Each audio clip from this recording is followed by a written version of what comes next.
सूरत क्या हुई दीवानी, तेरी बिरह का बिहानी। दीवाने कहते हैं पागल। ये आत्म तू क्यों जो है दीवाना बना हुआ है?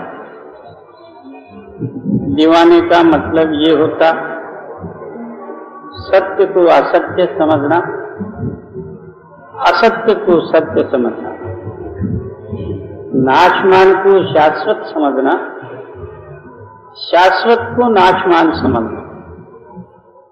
इसका नाम जो है दीवाना होता है।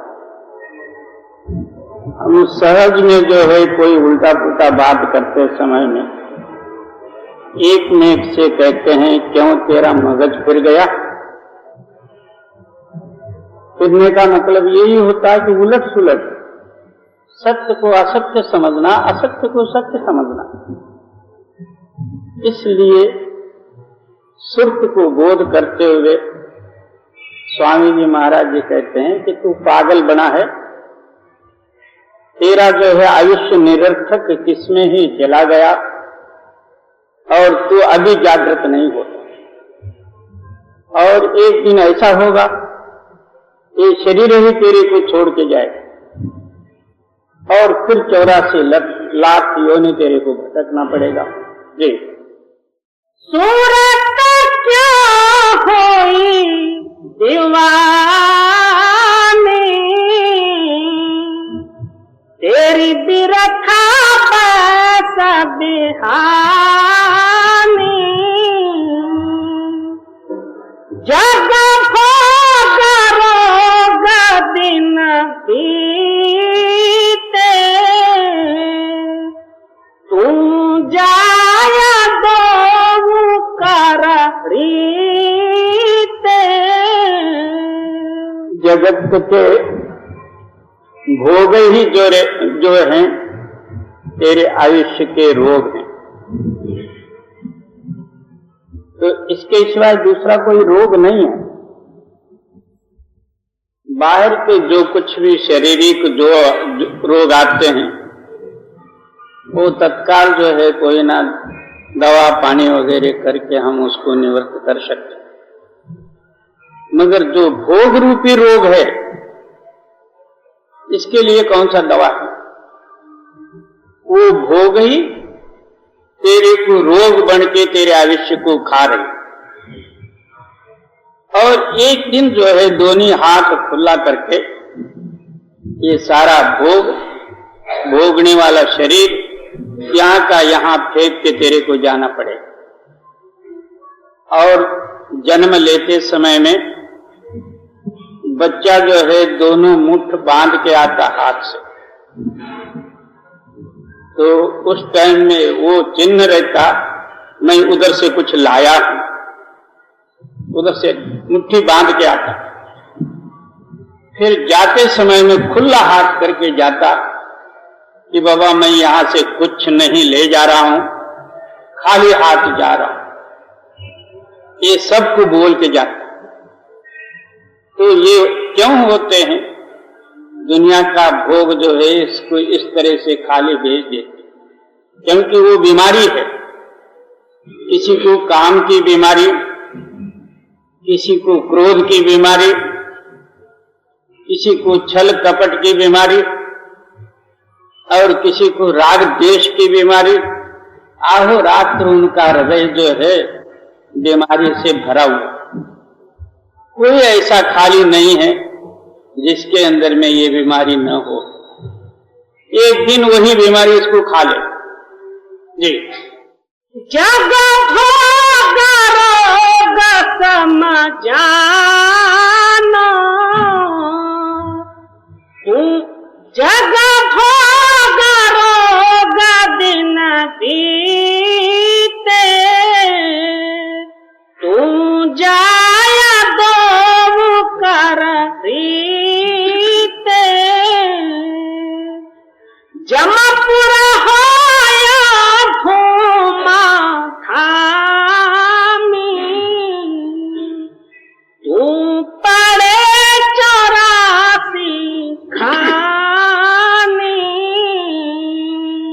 इन भोगों का जो है नतीजा इसी देश में समाप्त नहीं हुआ। फिर आगे जो जो कुछ भी कर्म किया हुआ है, इस कर्मों का जो है दंड जमलोक में जो है तेरे को भोगना पड़ेगा। कितने ही साल जो है तू नरकों में पड़ा रहना पड़ेगा। फिर जो है नीच योनि 84 लाख जीव जनता दी जो नीच योनि है, उस योनियों का कष्ट भोगना पड़ेगा। अब जो है हम लोग ऐसे समझदार और सुंदर नर शरीर की अवस्था में हैं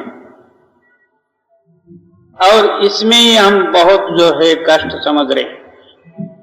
आप सोच लो, अपने से जितने नीचे योनि हैं, बैल, घोड़े, गधे और दूसरे जो है मुर्गी, बकरियां और कौवे, चिड़िया वगैरह, उनको ना रहने को मकान है, ना खाने को कोई अन्न है और इतना कष्टमय जीवन जो है उनको व्यतीत करना पड़ता और उसको सहन करते हुए अपन जीवन व्यतीत करते। अब जो है गधे को दिन भर जो है मिट्टी लदा के कुमार जो है उसको ना दाना देता ना पानी देता, ऐसे ही छोड़ देता। वो बेचारा जो है कहीं इधर उधर कूड़ कचरा खा के अपना पेट भर लेता। वो भी एक दिन आदमी था, मगर कर्मवशात जो है ये योनि प्राप्त होना पड़ा। दूसरा जो है मुर्गियां वगैरह जो है उन्होंने क्या दंड के क्या जो है गुनाह किया, वो बेचारे जो है इधर उधर से कहीं जो है जो कुछ भी जो है कूड़ कचरा वगैरह पेट भर लेते खा के, और हम उनको जबरदस्ती से पकड़ के बिस्मिल्लाह कर देते। उनके लिए कोई कोर्ट नहीं, कोई फरियाद नहीं, कोई कचहरी नहीं। और हम लोगों को कोई बहुवचन छोड़ के एक वचन से कोई बुलाया, हम उसी वक्त जो है अब्रू नुकसानी का दावा करने के लिए तैयार हो जाते हैं। और तुम लोग जो है उस मुर्गियों का जो है गला काटते हो, उसके लिए कौन फरियाद कहां जाए? मगर मालिक जो है सब जीवों को देखता। वो एक दिन जो है तुम जिस मुर्गी को काटते हो वो आदमी बनेगा और तुम मुर्गी बनोगे, तुमको वो बिस्मिल्लाह करेगा। ये लेन देन का संबंध है सृष्टि। इसलिए आप फरमाते हैं यहां जो किया हुआ कर्मों का बदला दंड जमलोक में जाके वहां अनेकों नरकादिकों का कष्ट भोग के फिर जो है तुमको नीच योनि 84 लाख जीव जनतादि की योनि में जाना पड़ेगा। उस टाइम में किसी ने सांप के योनि में गया, वो कहा कि मैं भी जो है सत्संग करूं, कोई साधु महात्माओं के पास जाऊं, कोई जाने का मौका मिलेगा। उसी वक्त सिर पर जो है डंडा पीट के मार देते हैं। उनको स्वतंत्रता ही नहीं बाहर आने के लिए। ऐसे ऐसे योनि जो है तुमको भोगना पड़ेगा। इसी जन्म में आप समझो तो ठीक है, आगे वो जी वहां कौन सहाय तेरा, तू बचन मान अब मेरा। उस जगह में जो है आपको सहायता देने वाली शक्ति और कौन सहायता दे सकते हैं, अभी तो जो है विचार कर। इसलिए स्वामी जी महाराज जी आप सिद्धांत देते हैं, अभी जो है तू संतों का वाक्य मन के दुष्कर्मों से रहित होते हुए दुनियाई भोगों से अपने ख्याल को हटा के तो मालक का बंदगी और भजन भक्ति वगैरह कर। एक दिन तेरे को दुनिया छोड़ना है और दुनिया का भोग भी जो है छोड़ना है जी। कर गुरु हित चित लाई, सुन मान बचन गुरु भाई। अब करना तो क्या करना, तो जो है तू केवल प्रेम और प्यार से गुरु के शरण में जा। तो क्या कहते हैं, तेरे अंदर में मालक है और बाहर का सामान कोई छोड़ना नहीं है। केवल जो है विषय वासना जगत के ममकारत्व को त्यागते हुए और दोनों नेत्र के मध्य भाग में अपने चित्त को स्थिर करते हुए ऊपर जो है तू मालक को मिल। पूरा सद्गुरु का सिद्धांत जो है ये, वो नहीं बताते कि तुम रामेश्वर जाओ, बद्री नारायण जाओ, या तो काश्मीर अमरनाथ जाओ और द्वारकापुरी वगैरह ऐसे वैसे नहीं बताते। तो कहते हैं कि तेरे अंदर में ही भूल है, तेरे अंदर में ही एक जागृत शक्ति है और भूल से हटके जागृत के साथ मिलना है, और तो दूसरा कोई साधन ही। हमारे अंदर में एक चेतन शक्ति है या स्वयंभू शक्ति है और एक चलायमान शक्ति है। उसको भूल कहो या चलायमान कहो, असत्य कहो, मिथ्य कहो, एक ही बात। उस ख्याल को हटा के अंदरूनी सत्य शक्ति के साथ मिलाप करना, ये जो है गुरु के पास जाके उसकी युक्ति लेना उनसे, और नित्य प्रति अभ्यास करके अपने परमात्मा को तो आप मिल। बाहर कहीं परमात्मा नहीं है। जो कुछ भी जो है परमात्मा का कल्पना भी करेगा, वो भी तेरे अंदर से ही कल्पना बाहर जाके देव को मानेगा। जब अंदर ही देव मिले तो बाहर का क्या मतलब जी। सूरत जा शब्द मिलाई, सब ही कमाई। सद्गुरु क्या कहते हैं, अपने ख्याल को जो है उस शब्द के साथ जो नित्य प्रति अभ्यास करके तू शब्द रूप हो जा, और अंतर बाहर वो एक ही ताकत है। जब तू शब्द रूप हो जाएगा, सारा ब्रह्मांड शब्द रूप हो जाएगा। वहां पांचों तत्वों के कोई गुण नहीं रहेंगे, तू गुणातीत शब्द रूप हो जाएगा। इसको कहते हैं सहज समाधि। तब जो है ना संकल्प है, ना विकल्प है, ना उसकी क्रिया है, ना कर्मादिकों का बंधन है। तू सबसे लातालक और अलग होगा। ये जो है तेरे अंदर में ही मुक्ति का साधन। इस तरह से साधन करके तू मुक्त हो जा जी। तेरा भाग बढ़ता नित जाला, फिर काल न तो ही सतावा। नित्य प्रति साधन करते हुए साध्य शक्ति आपके अंदर में ही है। जैसा जैसा साधन करते आगे बढ़ोगे, वो आप ही आप जो है आपको सहायता देगी।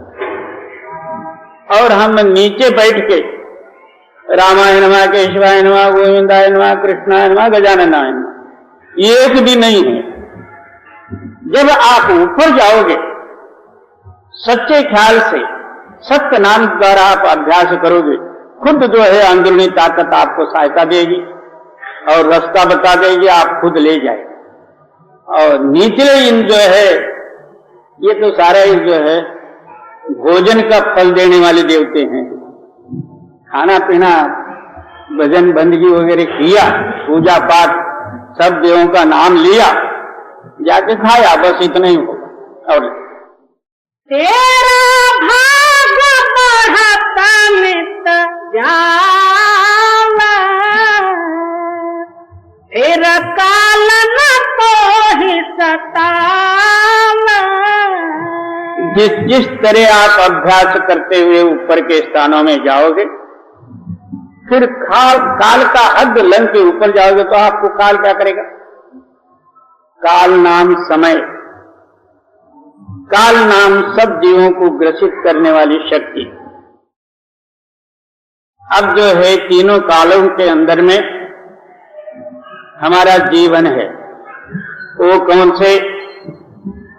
धूप काला, सियाला और बारिश का दिन, ये तीन काल बने। दूसरा, उसके अंदर में तीन अवस्था है। हम सियाले के दिन में क्या करना, गर्मी के दिनों में कहाँ रहना, और बारिश में क्या करना। और नित्य प्रति के जो है तीन अवस्था, जागृत, स्वप्न और सुषुप्ति। जागृत अवस्था में जो है हम कौन से कर्म करना, स्वप्न में कैसा और सुषुप्ति में क्या, ये तीनों ही अवस्था हमारे ऊपर जो है आच्छादन यानी ढके हुए। अब क्या 10-11 बज गए, सोना चाहिए, नहीं तो जो है सारी रात जागते बैठूं, दूसरे दिन जो है बीमार पड़ना पड़ेगा। और डॉक्टर लोग भी यही सिखाते हैं कि तुम रात को मत जागना ज्यादा, यानी क्यों? वो अवस्था के अधीन है हम। फिर सवेरे उठ के खाने पीने का कोई ना कोई तजवीज करना ही चाहिए। जागृत अवस्था में धूप, सच, तूफान, ऐसा जो है शाम तक मार के कुछ ना कुछ पैसा कमा के लाए, ये जागृत अवस्था का धर्म है। इन दोनों के बीच में स्वप्न है, वो ना वो नींद है ना जागृत अवस्था है, इन दोनों के बीच में जो है वो स्वप्न है। इस तरह ये तीनों ही अवस्था से आज क्या है, तो शनिवार गया, और शनिवार आइतवार वो तो सारा एक ही है, मगर वो काल का समय जो है इन्होंने इस तरह माया ने रचना कर रखा। शनिवार गया, रविवार आया, सोमवार गया, सूरज कोई बदला नहीं, ना रात कोई बदली नहीं, मगर जो है वो हिसाब बदलते गया। इसका नाम कहते हैं कि काल और समय। उस समय ने जो है हमारे जीवन को, बाल्य अवस्था गई, किशोर अवस्था गया, जवानी आ गई, वृद्धापकाल आ गया। एक दिन जो है उसको 50 वर्ष, 60 वर्ष या 80 वर्ष उसमें गया। वर्ष नहीं मरे, मगर वर्षों के काल के अंदर में ये मरा। इसलिए हम क्या कहते हैं, मरने को कालाधीन हो गया। कालाधीन का मतलब ये समय रह गया और ये समय के अनुसार चला गया, इसलिए कहते हैं कि इसको कालाधीन हो गया। काल ने खा लिया, कालाधीन हो गया। जब जो है जहां सूरज नहीं, जहां चंद्र नहीं, आप ही आप स्वयं प्रकाशमान है, वहां दिन भी नहीं ना रात भी, वहां काल भी नहीं, वर्ष भी नहीं, ना कोई उसको खाता ना पीता, आप ही आप स्वयंभू हो। इस तरह जो है तेरा निज रूप स्वयं शक्ति है। इन दोनों को छोड़ के तू अपना निज शक्ति में मिलकर मुक्त हो जा। ये तो कोई उदारी बात नहीं, या ग्रंथों का हिसाब नहीं, कोई माला जपने का लेखा नहीं, कुछ भी नहीं। तू अपने अंदर में उस शक्ति के साथ मिल जा, जहां दिन रात नहीं, जहां सूर्य चंद्रादित्य नहीं, आप ही आप स्वयं शक्ति जो है वो तेरा रूप है। जी रस अगम शब्द का पावे, मन भोग सहज छूट जावे। अब जितने दुनिया के भोग रस हैं, ये हमारे बुद्धि के गम्यता में है। हमारी बुद्धि उन भोगों के रस को जानती, और जो अंदर जो है नाम का रस है वो अगम्य है, बुद्धि से परे। जब वो रस आपको मिले तब दुनिया का रस जो है आप ही आप छूट जाए। जब तक वो अंदरूनी लज्जत नहीं मिलेगी तब तक दुनिया का विषय रस ये छोड़ेगा नहीं, या दुनिया का संबंध को त्यागेगा। जी चढ़ा चढ़ा नभा ऊपर धावे, तल सहस कवल गत पावे। जब आपका ख्याल दुनिया से अलग होकर आपके अंदर में आया।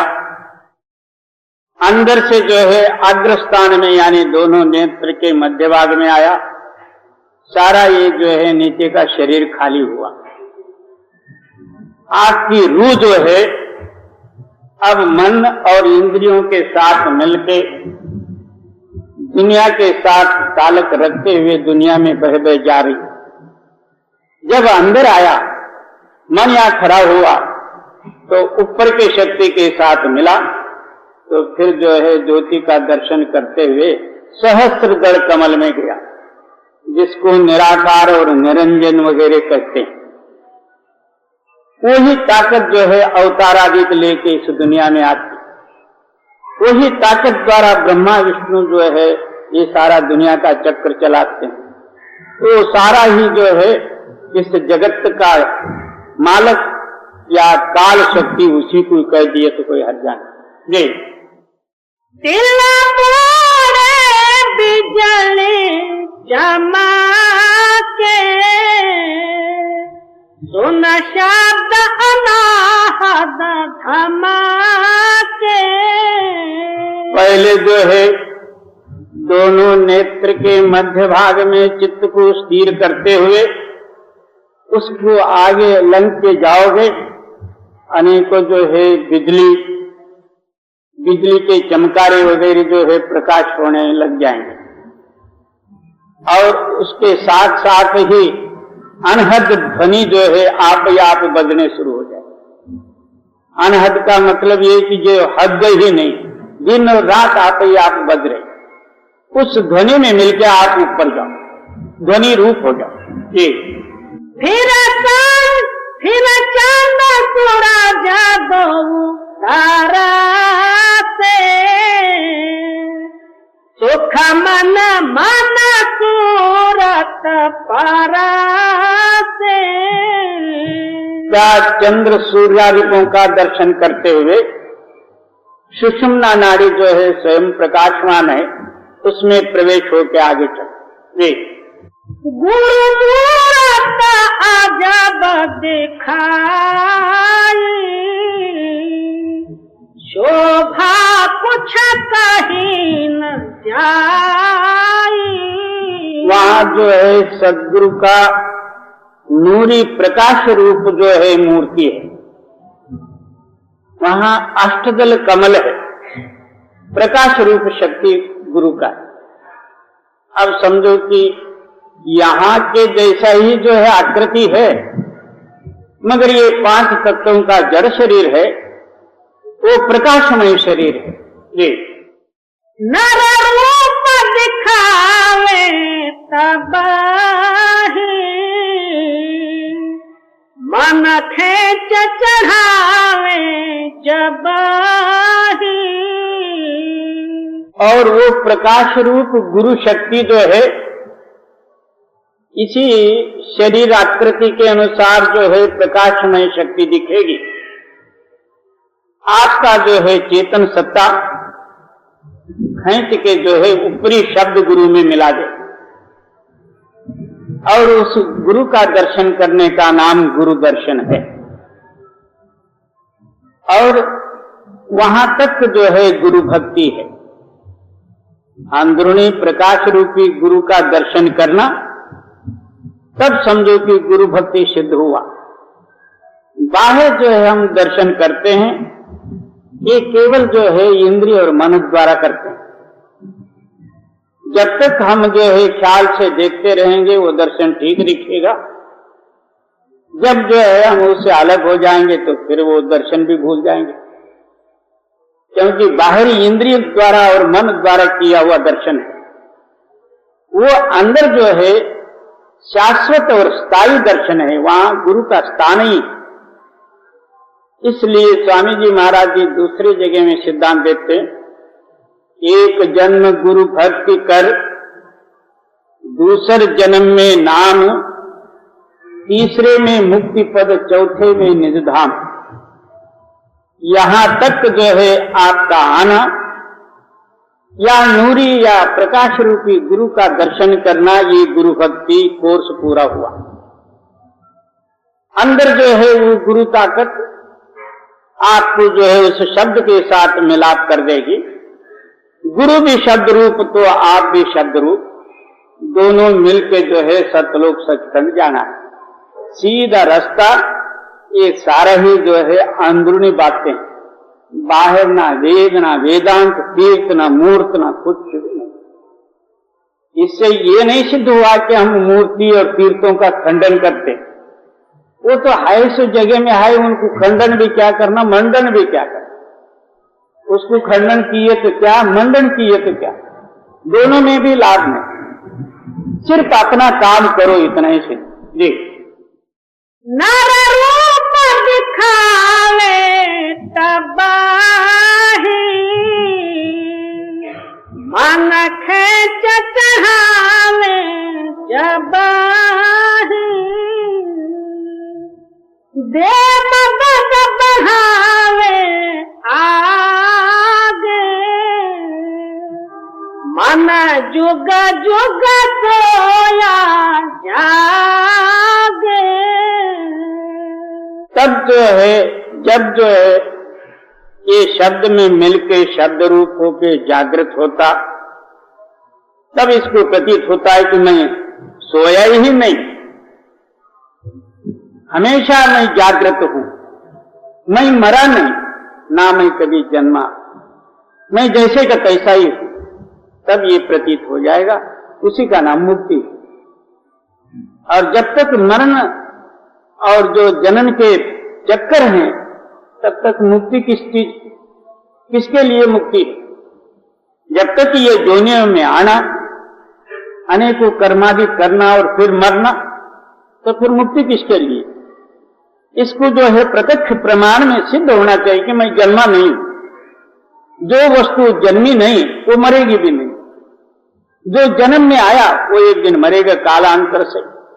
जी, चढ़ा पंख चले त्रिकुटी में, फिर सुन्नत के सरवरा में, उसके आगे जो है बंक नाड़ी में प्रवेश होके त्रिकुट स्थान में पहुंचे। बंक नाड़ी का मतलब ये है कि ऊंचा नीचा जो है चढ़ाई है, इसलिए बंक नाड़ी करते। उस सर्वव्यापी शक्ति में जिन्होंने मिला, उनको समझो कि ब्रह्म ज्ञान हुआ। नीचे बैठ के बहुत से वेदांती, मैं हाथ नहीं, मैं कान नहीं, मैं सिर नहीं है, मैं पैर नहीं है, मैं फलाना ये नहीं वो नहीं, बाबा है क्या तू चीज, वो कहने को नहीं आता। कुछ भी नहीं है तो तू क्या? कहने से कि मैं ब्रह्म रूप हूं। बाबा कहने मात्र से ब्रह्म सिद्ध नहीं होता। अहं ब्रह्मस्मि, मैं ब्रह्म रूप हूं, इतने पर ब्रह्म नहीं सिद्ध होता। तू ब्रह्माकार वृत्ति में लय हो के उसका रूप हो जाए, सर्वव्यापी रूपी शक्ति में मिलके सर्वत्र हो जाए, तब जो है तू ब्रह्ममय कहेगा। जब तू उस स्थान में जाएगा, वहां 4 वेद है, एक एक दल से एक एक वेद की उत्पत्ति है। तब जो है तू समझ के वेद पढ़ा। एक बाकी जो है किताब पढ़ने का नाम, छापकाने वाले पहले ही जो है छाप देते हैं, उनको भी जो है होना चाहिए मुक्ति, मगर ये नहीं। तो अंदर जाके जो है उस ब्रह्म गति का अनुभव लेने का नाम वेद पढ़ा समझ। और उसके आगे जो है शून्य देश, जिसको पार ब्रह्म का मुकाम कहते, वहां 6 दल का कमल है, उसी को बहुत से लोगों ने मानस सरोवर भी कहा। जी, जहाँ शोभा हंसन भारी,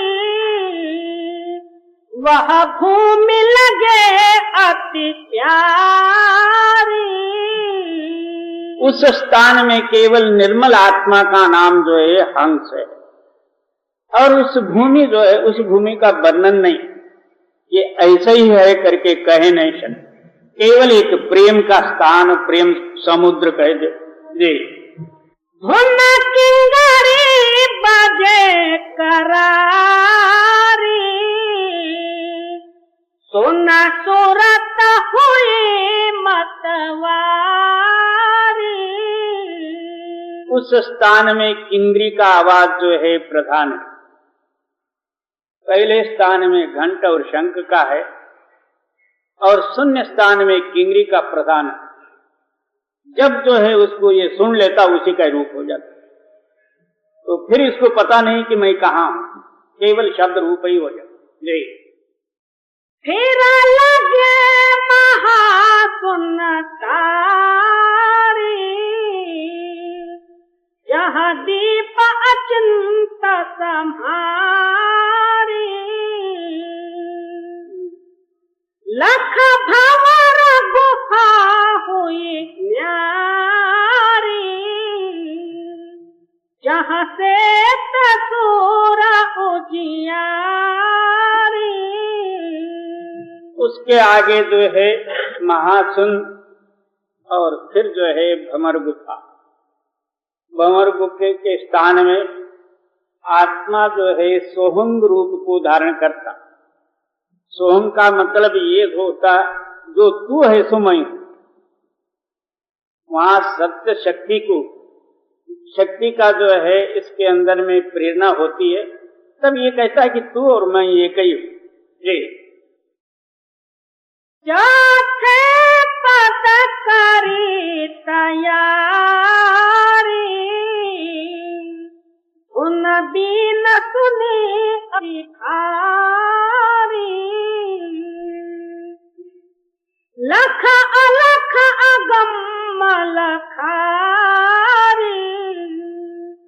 हुई राधा स्वामी रूप निहारी। उसके आगे जो है सतलोक और सचखंड, वहां बीन और वीणा का ध्वनि। उसके आगे अलख और अगम, फिर राधा स्वामी कहे। राधा स्वामी कहो, अनामी कहो, अकत्त लोक कहो, यहाँ कोई जो है शब्द और रूप का कोई प्रमाण ही नहीं है। हर एक ने अपना एक एक नाम रखना पड़ा, इन्होंने राधा स्वामी रख दिया। वहां कोई राधा स्वामी का भी जो कुछ है नहीं, जो कुछ है सो है। जी महिमा उनकी क्या कहूँ भारी, बुझ गरीब की बहु